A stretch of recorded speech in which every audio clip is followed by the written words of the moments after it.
King here back for another video. So I came across this video, a leader of a Gullah-Geechee nation here in South Carolina, discussing Heir property and black land ownership in regards to the Gullah-Geechees and her nation, and being one of the founder of an organization helping to preserve and protect the Gullah-Geechee nation land and people that are part of that nation who have Heir property or personal property per se.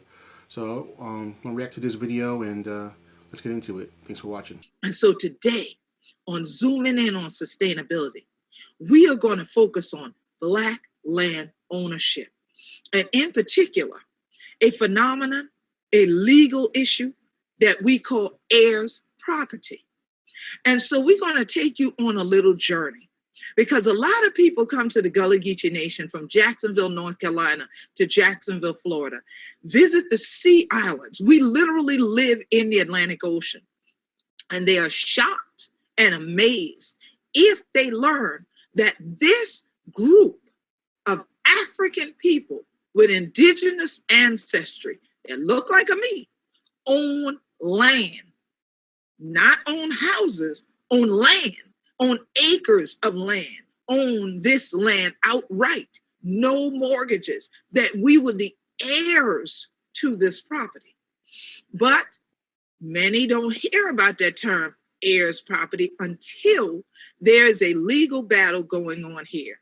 More often not brought on because someone is essentially trying to pierce the veil of how to get into it and become an heir, even though they didn't have a birthright to it. That has happened in numerous places and numerous cases where Gullah-Geechee families didn't continue to get along or didn't educate one another on the value of their land legacy, and that they owned an asset outright. And the only maintenance of that asset they had to do was pay the taxes to the county every year on it. And they would be able to pass it on and then build multi-generational wealth on it and from it. Well, when we don't educate one another and we don't get along, in come others who see the value that you don't see. And here it is when they say one man's junk is another man's treasure. Unfortunately, for some Gullah-Geechee families, their land they treated like junk. And others treasured it enough to say, I'm going to put up the money. Let me buy your piece. And when they did, they now became part of this list of heirs for the land. And now the rest of the family members that have been living there found themselves standing in a courtroom, trying to find a way to protect their land ownership and literally the places where they live. Well, I have worked on a number of heirs property cases.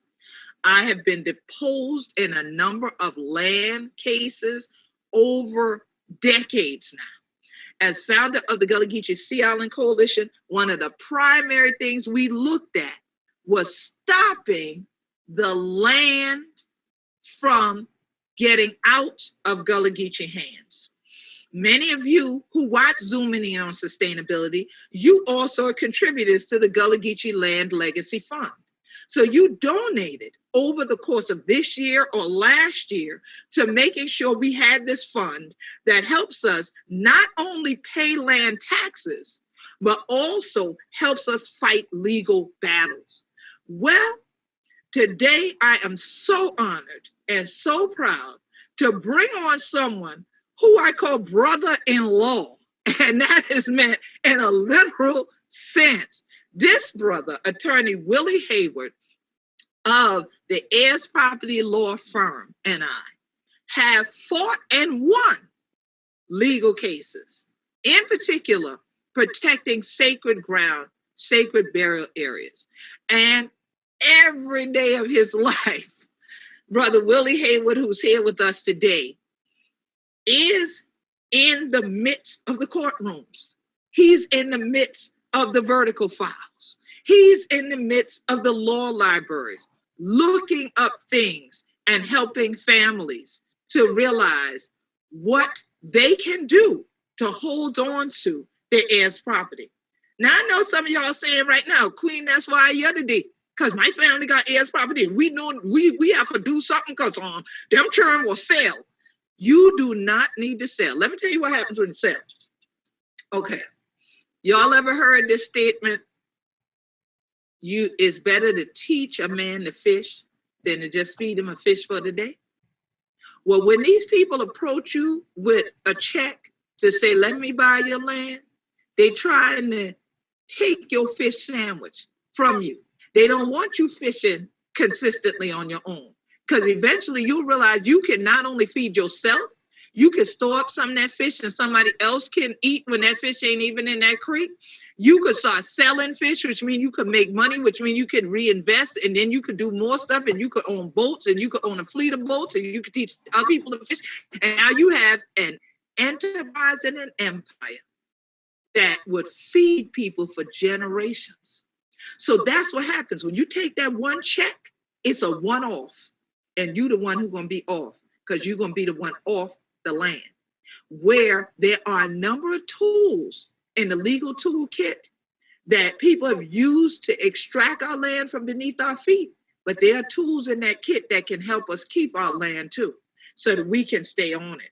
My family has owned this land that you see behind me since the 1800s.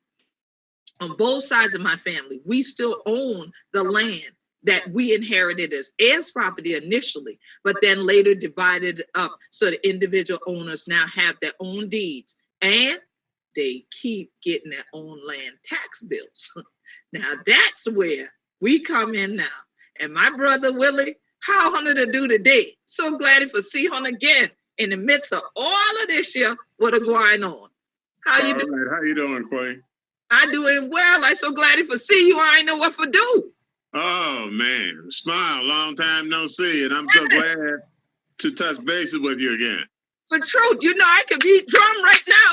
I can beat drum right now, because you and I often talk about. You always saying, "Yeah, Queen, y'all be up to stuff." It was great to be up to helping save a lot of people's property this year.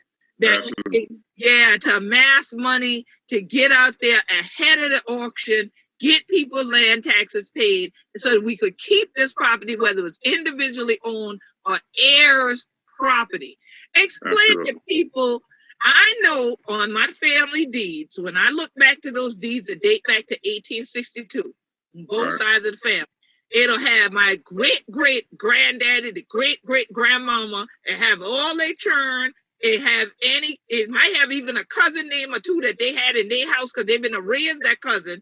And then the very last word says, and the last words are, and their heirs. Yes. Absolutely. So tell the folks, is that the only reason? What we mean when you say heirs property as an attorney, what do you hear when you hear the term heirs property? What does that mean? Heirs property in the legal sense means property that's titled in the name of someone who's deceased, who's dead, and that person has been dead for over 10 years. Now, that's South Carolina statute, and a lot of states, especially in the South, mimic that same scheme. So if somebody's deceased and that person has been deceased for over 10 years, even if they had a will, the will is no good, except wills that were executed before that statute came into place, and that statute has been into place since 1976. So someone's deceased, they died, they didn't have probate done on their estate, and 10 years have passed. Then you have heirs property, meaning that you now have to go to court to determine who are those persons' heirs, the original title holder, who are their heirs, and what is everybody's numerical percentage in that property. Now, see, now you're back in my wheelhouse. The mathematician, you just said numerical percentage. That's my thing right there. That's right. You got a master's in it, right?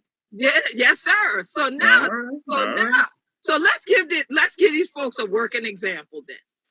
All right. So we got a 10-acre parcel of land. Okay. Sure. But there was 10 members of the family. Let's say the mama, the daddy, and they had 8 children. Right? So how would we first say, let's say now the daddy died. Right. But when you talk about this numerical value, how does this work now in terms of the South Carolina statute that you just mentioned? How this work? And there ain't no will. So it's no will at all. Daddy died. He ain't leave no will. So what happened now? Everything go to mama? Or no, and going? After, I believe it's 1986, if I'm not, I can look it up. But presently, the statute says that the spouse gets half. Before 1986, the spouse would only take a third and the children would share that other 2/3. Presently, the spouse would take 1/2 and those 8 children would share the other half, which would leave each one of those children with 6.25% in that property. Okay, so in other words, with the example I'm giving, the wife now has 5 acres, that's hers, but the 8 children got to split 5 acres. Well, here's the problem. And I always like to preface this with the court is the last place to deal with heirs property. It's got to be dealt with, in my opinion, with the family. What happens is the court is mandated to divide the property on value and not on acreage. So if you got 10 acres and you start splitting it up, you might have 1 acre that's close to the road that's going to be worth more than 1 acre in the back. So to equal the value, the court will tell the surveyor to divide it into X amount of acres of approximately equal value. So somebody might get 1 acre, somebody else might get a half, somebody else might get a 4th, but they will be equal approximately in value. And the value at that point is the numerical price if you sold it. That is correct. The cash value. So, that is correct. So where to us culturally, that ain't fair, right? Oh, we wouldn't see that as fair and equitable because you just said one getting a 1/4 acre, one could get a 1/2 acre, another one get an acre. Everybody in the family gonna be looking sideways at the one who got the 1 acre because they like, that ain't fair. Why can't just do them this way? Because we would more do it like we would take a pie and cut the thing up. So I see why you're saying talk to the family so you can cut this pie instead of let the judge talk to y'all, because he ain't first looking for no pie. He want to know how much you could sell the pie for, and then we gonna split the money instead of splitting up the land. That is absolutely correct. The first thing that the judge is going to do is pull out a calculator because it's all about money. And this property, the reason this is property, the bulk of the is property that you see along the coast, along the lowland that is in the province of Gullah possession, that property has been passed down primarily as a place for the family to stay and for that property to supply that family its needs. And so it's been the ancestors have sacrificed by acquiring that property, paying the taxes, managing that property, and passing the property down to the next generation. Now, with this generation and the focus on money, that seems to be very, very difficult. It is, because what you said was to take care of our needs. So like people can see right here behind me, my family has eaten from this property literally since before the 1800s. Absolutely. The 1700s, when my ancestors were enslaved on this property on St. Helena, they were feeding not only themselves, but everybody on the plantation because they had to work the fields. They had to do that. So not only growing Carolina gold rice, but other more staple crops, okra and tomatoes. Y'all know we get nampons of okra and tomatoes and things, and so all these kinds of things, watermelon and cantaloupe and all that stuff, corn, peas, beans, greens. These are the way that we gave subsistence and sustenance to ourselves and was self-sufficient. So now, if we sell the thing, then we can't do none of that. You got to take your money to the store to buy your food, right? That's absolutely correct. And the folks who understand that distinction between real property, just on an economic sense, they understand the distinction between real property and personal property, that real property has more value Absolutely, in the long run. And personal property is anything you can move around, including money. And they're going to give you that in exchange for your real property interest. And in 10, 20 years, they're going to be richer than they are now, and you're going to be broke. So they have divested you financially. On the cultural end, the further they can divest Gullah people from their culture, the easier it is for them to possess that property that was once theirs. Because now that value is placed not on the family and not on the land, but on material goods. Exactly. And it's so critical that you brought up this distinction about the real property versus the personal property, because let's go to talking about wills. Yes. Because I know that when you and I talked about wills probably more than a decade ago now, and we talked about a mobile home. And you said, well, no, the mobile home don't belong in this section right here, Queen. I said, why not? You said because it's movable. So if it's movable, it's personal property. And we know that a lot of people lose their trailers for not paying the note, but they lose them for taxes and stuff like that too. But that's a personal item. But you also pay taxes on real property, which is the land tax, which then when that land get auctioned off, like how our ancestors got auctioned, you lose it. Our ancestors bought the property on auction, and it would be a sin before God for us to lose it at auction. So explain to some people why a will is even important. Like we mentioned the wills, and we saying, oh, but daddy ain't had no will, so this how it gonna go. So you would say then, yes, work with your family members, but then what about helping family members to understand about writing out wills for when they're not here to talk and express their wishes? What is the value of having a will, and how do you deal with real estate versus personal property when it comes down to wills? I'm going to stop it right there and save conversation about wills for another video. But I want to just comment, give my thoughts on the statements that she said. Again, this is a chieftess of the Gullah Nation, founder of the Gullah Nation of the Southern Islands, or whatever the organization she is the leader of, as well as attorney Willie Heyward of the Heir property firm here in South Carolina.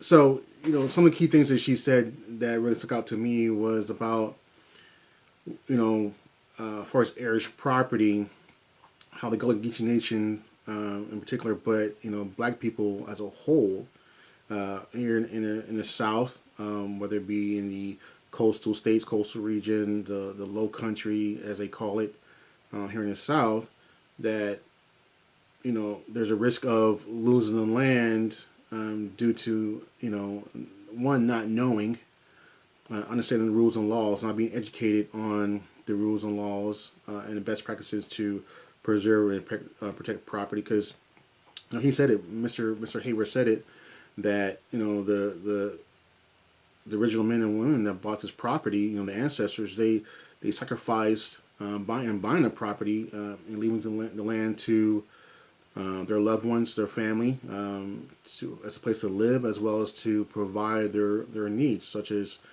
food and resources, right, to have a sustainable life. And that's totally understandable. I mean, it's a noble thing, it's the right thing to do when you have a family. But at the same time, as she mentioned that individuals who didn't have a birthright somehow find a way, find a need, find a desire to call themselves heirs of property, or find a way to become heirs of property, to live on land, to get a piece of that pie, right? And now that the family has to deal with these individuals as to being heirs, but they're not heirs. They're not blood related. Not, they might be kinfolk, but they're not direct descendants of the original owners of the property. And she mentioned it. She said that when she went back to the original deeds to the property, she seen the deeds that they listed, her grandparents and great grandparents and maybe a cousin that was adopted or was part of the family because they were without a mother and father, so they were taken in as one of their own. And then it says at the end, and to their heirs, right? But if that individual or individuals who are not part of those heirs, meaning that they're not directly related by blood, by birth, right, per South Carolina statute, that they're not heirs, but yet somehow the family has to deal with it. That's the same case that's going on with, in my experience, my family's experience, and trying to resolve this property, these heir property issues, right, legally. Like she said it. We find ourselves in court trying to resolve these issues, trying to acquire a title because of these situations. People find the desire, the need to say that there are heirs to come and live on land, right? How is that fair? How's that right? It's not right. You know, people are trying to find ways to steal land from people. Even if they're kinfolk, even if they're a family, living on land, do what they want to do, use the land for their own personal needs without asking and getting permission from all the heirs. All the heirs. Right? This lady here, she organized, created an organization to where she can educate her people, inform her people, or those of the Gullah-Geechee Nation, of how to do this, how to do things right, how to preserve and protect their property. They partitioned their property, got their own property in their name, got their own deed, where they receiving their own tax bill.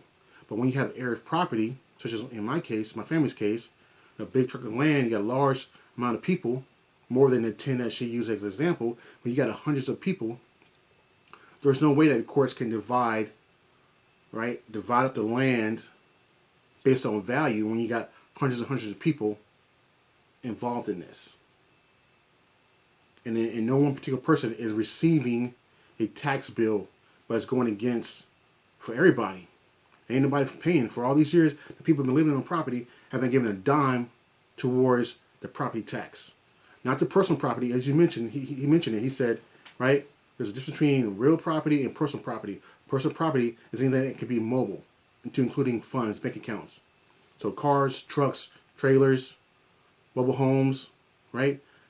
Sheds, that's personal property. That's not real property. Unless it's encased in concrete, has a permanent foundation, right? You chop off the tongue of the mobile home and you brick it in, you concrete it in, that's real estate. That goes against real property, not personal property. And people not paying taxes on the real estate, on real property. They're paying taxes on their cars, their trucks, their trailers, their boats, their mobile homes. But when it comes to real property, and have given a dime, but yet when they claim that they have rights to live on the property. How is that fair? How is that fair to everybody else? She said it, talking about teaching a man to fish. And her said about what? Another man's junk is another man's treasure.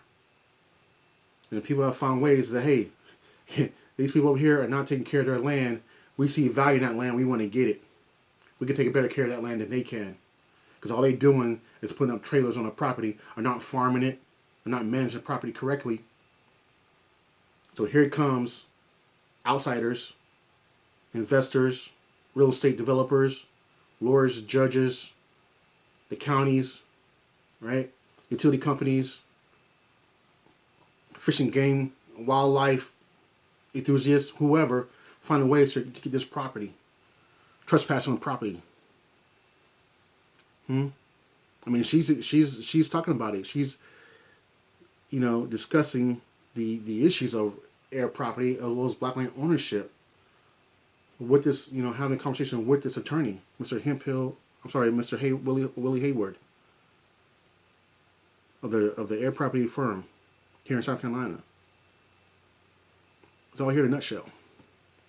Talking about educating, informing family. In this case, her case, the Gullah-Geechee. Those are the Gullah-Geechee Nation. But my case, my family members who are heirs to this estate, to my family's estate, as well as educating others who are not heirs. Requesting through the courts that we resolve this issue, that we find some kind of agreement, right, by way of the rules and laws, or even organizing I try to inform my family to organize, to have bylaws, to become a legal entity, to have structure, to have a board, to have the body of heirs elect people to hold these positions to manage the property, the day-to-day functions of the property, but still being informed as to what's going on with the property. Because it's heir property, we all have equal rights. We all have equal rights. No one has a greater right. Right? And the reason why I went to court to acquire the title, because members of my family were sued in 2011. Again, you see one of the videos over the transgressions that they did this, that, and the third. That they conspired to steal this property. They conspired to take control of the property. They conspired to do all this stuff, but yet there was evidence of individuals who did what? While claiming to be heirs to the property. Where was the family members? Where was the family that who did not come forward at the time to challenge the lawsuit, to challenge all this that was going on? Then when I got involved in 2016, 2017, from 2016, 17 to 2020, and even up to 2021, before they voted me off the board, before they improperly voted me off the board as assistant secretary to on the board,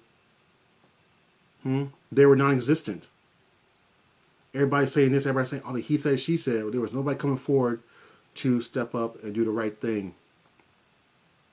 But my grandmother's children, living children,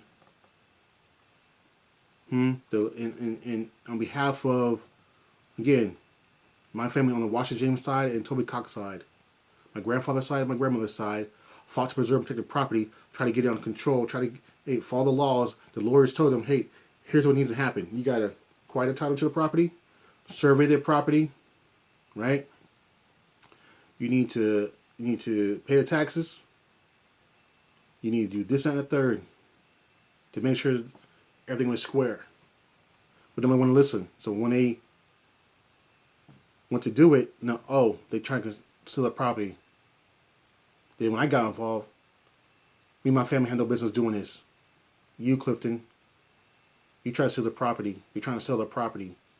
You're trying to build generational wealth. You're trying to do all this stuff, but yet they want to overlook or dismiss everybody else's transgressions, but me and my family's transgressions, like, oh, we're wrong. We're wrong for this, we're wrong for that. We weren't, y'all did this, y'all doing that. Really? Oh, okay. Here's all in a nutshell. She said it.